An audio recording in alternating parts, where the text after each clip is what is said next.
Welcome to the UNCCD series on good land stewardship for present and future generations.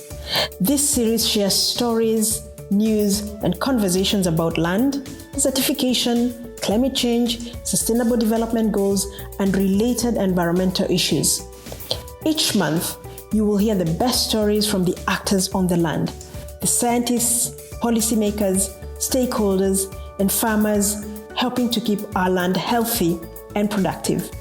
The people making sustainable land management real on the ground.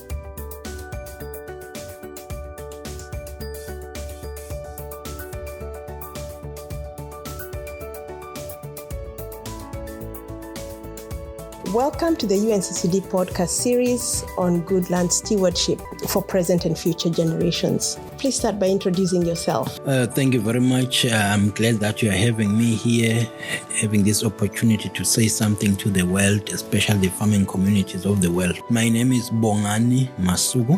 I come from the Kingdom of Eswatini, where I'm serving as the Principal Secretary in the Ministry of Agriculture, which is the focal ministry for the Convention to combat desertification. Currently, I'm serving in the CST Bureau and also in the SPI. CST stands for? The Committee on Science and Technology. And the SPI is the Science Policy. Science Policy Interface is where we want to see the science generated by scientists being influential into the decisions that result in policies, so that policies are based on science. Because sometimes you can have science going parallel and policies taking a different way, and they clutching somewhere which do not benefit the people. Right. So we are saying, let's have the policies based on science. Absolutely. So there's this idea, especially starting next year, that we have the decade of land restoration. And we have talked a lot about how do you do restoration of land? What does it mean? So could you explain a little bit when we talk about land restoration within the scope of the convention, what that means for us? This is a broad subject, and of course, this is the center of everything why we are in this convention for. We know that the land is our greatest asset because as humankind, we depend on the land for our survival. But unfortunately, the land is being degraded every day now and then, due to maybe natural systems taking place, natural processes, but mainly due to our actions. Mm-hmm. How we are using the land, how are we feeding the land, what are we taking out of the land? So it results in the degradation of the land. Now, restoration is trying to bring back the land to its productive status. Mm-hmm. We found the land being productive, but we've exploited it, we've let it to erode and do this and this degeneration. But then restoration means let's get the land back into its productive status through whatever means. Mm-hmm. And protecting it from erosion, adding some nutrients, doing this and this, but let it be productive for our survival. Right. So one of the things we talk about under the convention is the idea of sustainable land management techniques. So can you give us an idea of some of this that you might have worked in within the agricultural sector? Sustainable basically means let me use the land I have today, mm-hmm. use it tomorrow, and leave it to the future generation to continue using the same land, let it be productive even then. Mm-hmm. So techniques that will ensure that I do not over-exploit the land, and I also do not let the land to erode, to degenerate. So something like when you make sure that the land is covered from water erosion, from air erosion, mm-hmm. whatever. Mm-hmm. You have to make sure all the time the land is protected. Mm-hmm. And when you use, there is this overutilization of land resources like overstocking, mm-hmm. overgrazing, mm-hmm. Overuse of chemicals, mm-hmm. pesticides and other things, mm-hmm. which eventually erode the lands. Mm-hmm. So when we are talking of sustainable land use is to say, make sure you use the land in such a way when the new generation comes, they'll still find the land being usable. These are the issues that we're talking about when we're talking of sustainable land management. So young people in Africa, let's go to Africa and the question of jobs, creation and agriculture. My understanding is that there's a young generation that needs jobs, and agriculture is the main source or the main asset that people have. How can we use this asset or tool to create jobs? Do we have a vision through whether it's land restoration, or do we have a vision? Yeah, this is a big question. You asked me in Africa. I don't know whether it's only an African problem or it's a global problem, because at the end of the day, young people, they don't want, let me not say to venture into agriculture, but let me say to venture into farming, because agriculture and farming are two different things. The main problem is farming, mainly because it's a dirty man's job. You have to be in the field, getting dirty, waking up early in the morning, running up and down. But then when we talk of agriculture, we've got other fields of agriculture like marketing. You sit in an air-conditioned office, you are doing all this in your computer. That is agriculture. Right. You are doing processing, you are in a factory, blah, blah, blah. People are there, young people are there. But when it comes to farming, where you are really dealing with the land, that's where the challenge is. And secondly, you are exposed to a lot of risks. If I put a seed now into the land, there is no guarantee that it will germinate because of so many parameters in the soil. Even if it germinates, then I have to do the weeding, I have to do the spraying, it's all labor intensive, and young people, they don't want to sweat generally. Then, of course, there is the issue of the risks associated. When you graduated the university, for example, you are thinking of how soon am I going to get a car? How soon am I going to get a house? But in agriculture, you have to invest and you have to be patient. It's not it may be paying depending on the crop that you know, but there is a lot of work that you need to do. But then, coming back to the jobs, it is true that agriculture is one of the areas where we can create jobs. But I think what we need to do now is to try to make the farming attractive, like all other fields. In other countries, they've developed technologies which is making agriculture more attractive. For example, if you are growing vegetables, you grow it under greenhouses. So there is very little labor intensive or very little manual labor involved there. So it attracts the youth because you have drip irrigation, you just press a button, it can irrigate, it does this. You have chemicals now, you just press a button, it sprays. So we are moving away, but the challenge with Africa, those technologies are expensive. Right. They are not easy to come by. So I think there is where we need the intervention of governments to invest in agriculture, to invest in those technologies, making agriculture attractive to the youth, making agriculture being less risky, because when you are growing vegetables under greenhouses, the risks are very low. It's even easier to get a loan from the bank. Oh, you are going to use greenhouses, so the challenges of you succeeding are high, so you can get the loan. Right. But otherwise, in the open field system, is still a big challenge.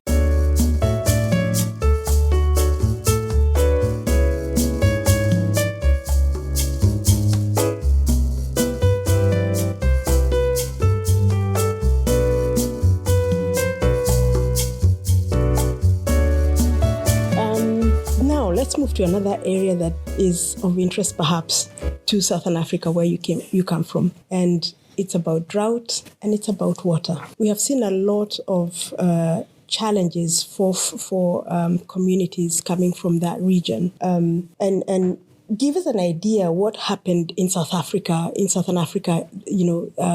the last 4 or 5 years. I think it was in 2015, 2016, 2017, what the challenges were and what needs to be done so that when these droughts come around, we can manage them better. Yeah, the story of drought is a big issue and it's a serious issue.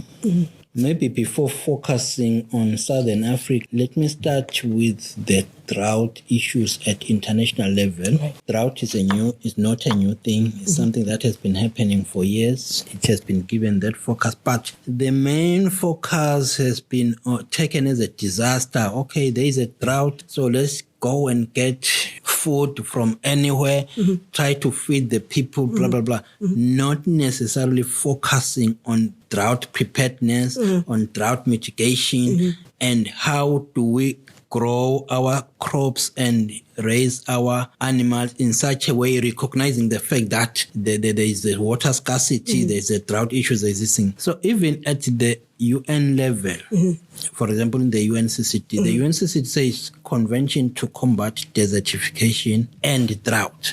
But then going back, our main focus has mainly been on combating desertification. So recently we have said, no. It's time, because the experiences we have regained from the droughts that have been occurring in all the regions, let's bring back the issue of drought at the forefront. So that's why, as we speak now, the COP14 was able to put in place an intergovernmental working group to relook at how the issues of drought can be taken. And of course, there are a number of other programs that are ongoing within the mandates of the global mechanism, the Secretariat, to empower countries to come up with drought management plans and all this and that. So it's becoming something that is visible within the confines, the auspices of the convention. But then coming back to Southern Africa, it's one, because when we talk of climate change, in other places is where you see floods. These things are flat. But in our case, we most of the time we're having drought. When we go back to 2014-15, there was a drought which was very serious, and it affected farmers. And unfortunately, when you are a poor farmer in the rural area, you don't have insurance. Your livelihood is dependent on the land, is dependent on the rainfall. Now, if there is a drought, then it means your livelihood systems are being eroded completely. And your recovery systems are not there because you have not insured your crop. Your animals, they die. That's it. So this was the experience that we had in that drought, where a number of our farmers, talking of my own country, Swatini, where a number of farmers lost almost 100% of their livestock. Now, if you lose all your 20 animals, you have not insured them. How do you then, the government or the UN agencies, they will come, they will give you maybe 10 bags of maize and beans. That is for you to survive for that year. But nobody will ever think of your livelihood system was based on livestock to give you back the livestock that you were saving. They are gone. So this is the biggest challenge we face, which we have faced in the past, because the systems are mainly focused on disaster management. It's a disaster. Once it goes, the rain comes, everything is fine. But I have lost everything. The crops, the livestock. Then one would say, what do we do? I think we need to, the education and building the capacity in terms of how do I survive as a farmer living in a drought-prone situation? What type of animals? Because the vulnerability of animals are not the same. The vulnerability of crops, the crop varieties, the type of crops. Do I go for maize or do I go for potatoes, sweet potatoes, or cassava or sorghum? That is these are the choices that one must make. And also, what is happening nowadays in the region, especially in the Kingdom of Eswatini, we have an ongoing drought in a way, because we can differentiate drought into many types of drought. But I want to talk about agricultural drought, where you may find at the end of the day, the rains, when the measurements say, we've had 800 millimeters of rain per annum. But then, did they fall at the right time for the crop? If they were falling at the wrong time, or they just came in big showers, which is what is happening now, but then you have prolonged period of drought, which affects the crops. Then you have an agricultural drought. So these are the things where you need to make sure that we have records, rainfall measurements, accumulate the data so that we can make decisions for the future. And of course, also, we need governments to invest. Because sometimes the water is there, the rains, they're there. We need to invest in water conservation structures like dams, and then embark on irrigation farming and all this and that. So I think, yes, they are expensive. That's why then we need the international community to intervene. Say, if the government of Eswatini wants to build a dam, maybe the resources are not there, let the international community assist, because we are aware that the drought will always be coming. So when it hits, let us be ready with our water conservation structures so that we embark in irrigation. And also, when we're talking of irrigation, normally we started with flood irrigation. We have sprinkler irrigation. We have other systems. But now the best thing is to recognize that the water is now a scarce resource. Right. Let's have water conserving or water saving techniques like drip irrigation. But they are expensive. They need the intervention of the international community. We need support of everybody. Right. I always wonder, drought is something that happens in a special area. As an individual farmer, is there any way individual farmers can prepare themselves or protect themselves or make themselves more resilient, or must they always work as a team? From your experience, is this something that they can do independent? Can a farmer do something to make themselves, their land and their productivity, their resource resilient? It then depends at what level the farmer you are talking about. When talking about the community, the communal farmers, small scale farmers, individually, because drought is not something you plan for, it just comes. But like I've said, you have to plan, you have it in your mind that whatever I do, there is the risk of drought. As an individual, there's something you can do to a certain limit, like choosing the right crop, ensuring you plant at the right time, ensuring that you manage the crop. Because sometimes you find that our farmers, they put the seed, but they delay in weeding. Then the crop is competing with weeds. So these are the decisions that the farmer can do. But overall, when the drought comes, then it becomes a community issue to say, as a community, how do we survive? Like having a water reservoir. It cannot be an individual farmer's reservoir, but it can be a community. Is when we are dealing with a community. And also, maybe at a sub-regional level, there are years of bumper harvests. If we can have storage facilities to say, we know one day we'll be hit by drought, but this year maybe we have a bumper harvest. Let's take the extras to put it in the silos to store for the future. So these are the things where communities, including the national government, can come together to prepare for a drought that is not there, that is to come. But in most of the time, we are reactive. We react to the drought because it's already there. We run up and down. But if we could do all our planning and say, yes, we are planning for a drought that may come, maybe not tomorrow morning, but it will come.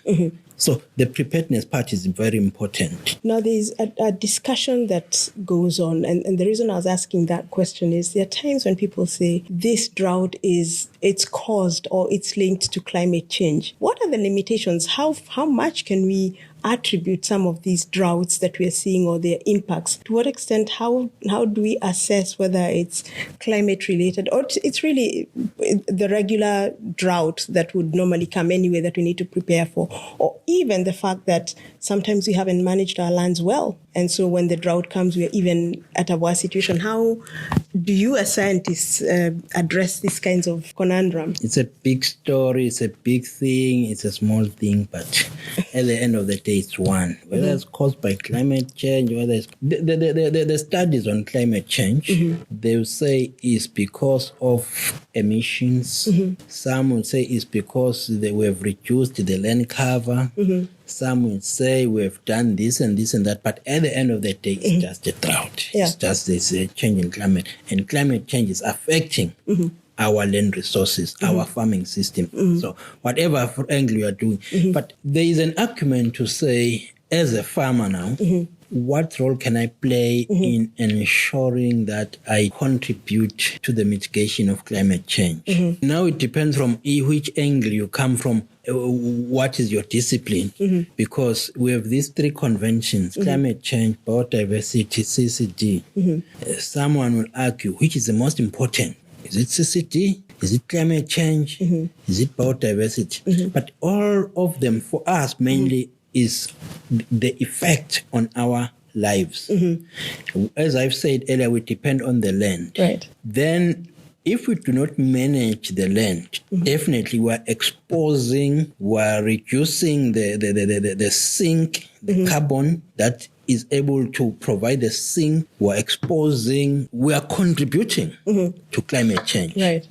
Then climate change, it then also affects the productivity of it's just a vicious cycle like that. Let's not talk even about diversity, because once you have eroded the species and everything, you don't have any biodiversity anymore. Yeah. But just taking climate change and land restoration, land degradation, it becomes a vicious cycle. But one can say if all the farmers can make sure that the land is used in a sustainable basis, where there should be trees, there are trees, forests, and otherwise, not just cutting trees for the sake of cutting, and also there are so many industries, because we can say this is an African problem where most of the desertification is taking place and all this, but then it's not mainly caused by the Africans themselves. We've got industries from all over the world, which are interested in the timber of the different species in Africa. We have industries that come and do the the coal mining. They do this. They contribute. They leave the land bare, and then it's exposed to all sorts of degradation issues. Of course, we also have ourselves as farmers who are also not managing the land on a sustainable basis. Then the big question is what needs to be done. The question, who owns the land? Whether I am the farmer, I'm in our traditional system where I don't own the land, but I'm given the user rights to that land. But the user right should go with the principle of making sure that I use the land on a sustainable basis. Then it comes back to the policies. But then when you go to most countries in Africa, the policies are there. You read them, this is a good policy. But the question is implementation. We need to have a system, I don't know how, where we push for land stewardship, where people, when I'm given land, I own the land. Like I have a child. I will make sure he is dressed, he is fed, he goes to school. But the land I'm given, I don't care. I just exploit it and leave it there. Maybe tomorrow I will migrate to another area. What am I doing? So we need to have policies that really enforces such things, that if you have a land parcel, make sure that that land contributes to the economic development of the country, is protected, and when you hand it over to someone else, you still hand over a usable piece of land. So I think we need a whip or what, but we need to really in Africa. Basically, let me talk of Africa. Maybe incentives, I don't know, but it's the thinking, pushing in our minds to say, this is my land, this is my survival. I have to make sure that I protect it. These are some of the areas where, because you say, there's the international community, there's the receiving community.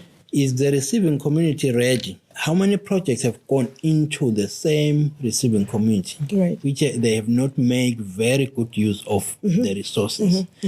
So boils back to the culture, the tradition, the policies. How do we mold all those things, combine them together to make sure the land remains protected? So what I'm also hearing is that there's a social dynamic that policies will not deal with, but that needs to be activated and to come into play. Whether it means owning and valuing the land the way we own and value our children. Yeah. Pretty much. Yes. Someone was talking the other day saying the rights of the land. Are we recognizing the rights of the land? That the land deserves to be protected. The land deserves to be cared for. So that, because if we want to gain something out of the land, let us give back to the land. So that it's a mutual benefit. But the only thing we're doing is just exploit. It's like somebody exploiting minerals and taking all the minerals. When he's done, he just leaves the land bare and then he disappears. So we need to calculate an element of owning the land such that this is like your car. You wash your car every day. You do this and this. You make sure it's fixed, it's in good shape, so that it can serve you to take you from point A to point B. But why are we not doing that with the land? But then there are so many sophistication, because sometimes we have the ownership systems. They call it the land tenure. Eswatini, we have areas where we say this plot is for my field, is allocated to me, it's mine, right, allocated by my chief. Yeah. But then we have the grazing land, which is communal. Right. The question is, even if I take care of the field areas, which in most cases, even the land that is being cultivated is not well looked after. What about the land which is being utilized communally? Who takes care of that land? So these are the issues that need to be addressed because, I mean, if there is nobody who owns, nobody cares.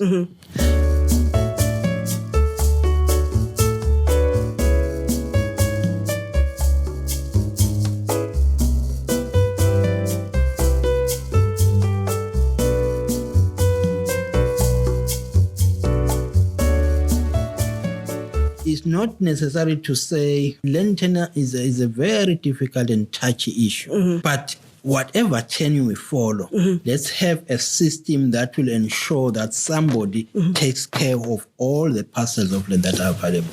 You touched on an interesting subject there, the land tenure issue, because last year in 2019, the parties to the convention agreed to begin taking action on land tenure. What, in your view, was the biggest achievement of that decision? I don't know exactly. Okay. Yes, I was part in the discussion, but I did not deliberately take part in the negotiations for that particular subject because you see, tenure is a very controversial. I mean, when we talk of land, everywhere, when we talk of land, it's a very political issue because a country is there because of the land. There is a land, there is a territory. Now, to come to a country and say, okay, you have to govern your land like this, that's a political thing.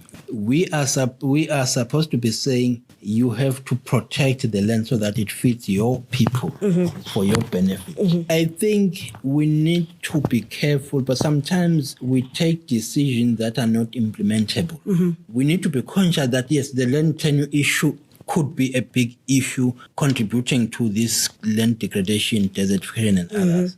But how do we tackle it? Are we supposed to be advocating that let's have one tenure system? Is it practical? What we should be pushing for is that let us recognize all the tenures, say what are the challenges of each, how can we make those that have serious challenges to modify them, working together with the governments that are involved. How can we improve the management of the land within the same? Because if I go back to my own country, we have the chief, one chief in every area. He is the one who is responsible to make sure the land is not degrading. Even our laws and our policies, they say that. The question is just for someone to push the chief and make sure the chief does his work. Right. Like I've said, the policies are there, the legislation is there. It's a question of, are we implementing them? Right. And this process probably goes in that direction, in that we may be forced, because of the reporting process, to actually say what we are doing, what progress we're making. I think that's one. And I could also, based on what you're saying, I get it that you're also learning from other systems, recognizing those systems and seeing what's good in it and drawing it in. Of course. That's what the convention is about, learning from one another, what works there, what didn't work. So how can we improve our own? Because at the end of the day, it's about the land that feeds us. Yeah. So now let me ask you the last question, because you've got a lot of experience in agriculture. What, in your view, are we missing that has hindered us from having control over the loss of productive land? Whether it's, and I think the audience here will probably be a lot more from Africa. What are the gaps? Why is it that Africa is losing productive land? We are losing a lot of land. Then we need to look at what are the causes. What is it? Agriculture? Is it mining? Is it general degradation? Is it deforestation? What is it? But in general, I think to me it boils down to the policies and their implementation. What policies have we put in place in terms of protecting the land? Sometimes we may say, let's leave the land without being used so that it's there, it's protected. But we have to survive on the land. As we survive, we need to make sure that we survive and also protect the land. So to me, I think we need to get the commitments of the governments, because sometimes one compares, says, okay, let me take a European government. Why there are no problems in Europe? What is the decision-making system? What are the policies? What is it? Then you go back to Africa. How is this different from this government? Then you could see that sometimes just making a decision in Africa, it might take maybe 2 years, 5 years. A decision that in Europe could be taken maybe in 2 weeks. And it is affecting the land. Right. Because the land is degrading, we want an answer. But no, we take our time. But also, I think the commitments overall, we have the African Union. Let me say the African Union, which is the organization of them. How much pressure is it putting on the African leaders to make sure they take care of the land resources? Do they ever have time to address these issues? These are the areas, because once we have issues decided at that level, but taking into recognition the different cultures and traditions, then I think we can have things going the right direction. It's a serious issue. I was talking to someone and saying we have the UNCCD at the global level, but how much institutionally in Africa do we have a system within the AU, a unit? I know there's 1 or 2 people dealing with desertification and degradation issues. Is that enough? In the affected continent, especially in Africa, one would expect that in the African Union, we should be having a fully fledged wing, a division or unit just to deal with land degradation and these issues. But that is the starting point. And then coming to, because that is where governments can really be influenced, and also coming to our sub-regional programs. I mean, sub-regional organizations like the SADC, IGAD, and others. At SADC, when we started in the convention, we were doing very well. We had a number of projects. But through the restructuring and reshaping the way we do business, we have lost it. We have lost it. As I'm speaking, there's not a single regional project going on under the UNCCD. Coming to country levels, yes, here and there, governments are trying, but we are still not getting it there. Now, maybe finally, I think, like I say, we need to polish up on our policies. But most importantly, implement them. Let's have a push. How far have we implemented? At AU level, we have this CADAP scorecard system. If even we have a scorecard in the implementation of the institute, how far have you gone? How much land have you restored? What are these? So that there is a follow-up on every year on what progress are we making. Right. Because I can see recently we had the AU meeting, the AU summit, where they're looking at the scores on CADAP. Countries are given 3 out of 10.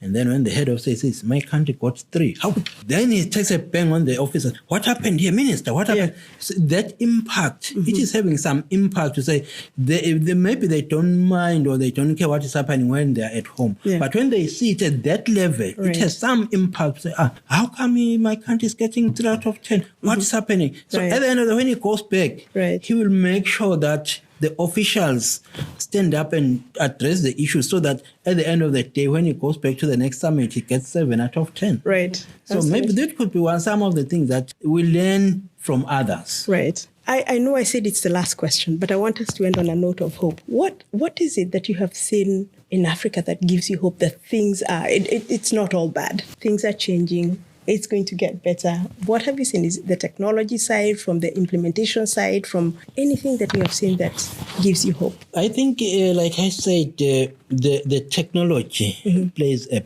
bigger role, bringing the youth, bringing the women, talking about the land tenure and everything. We are seeing some progress in that direction. We have investments like in dams and everything, so that we are able to mitigate the effect of drought.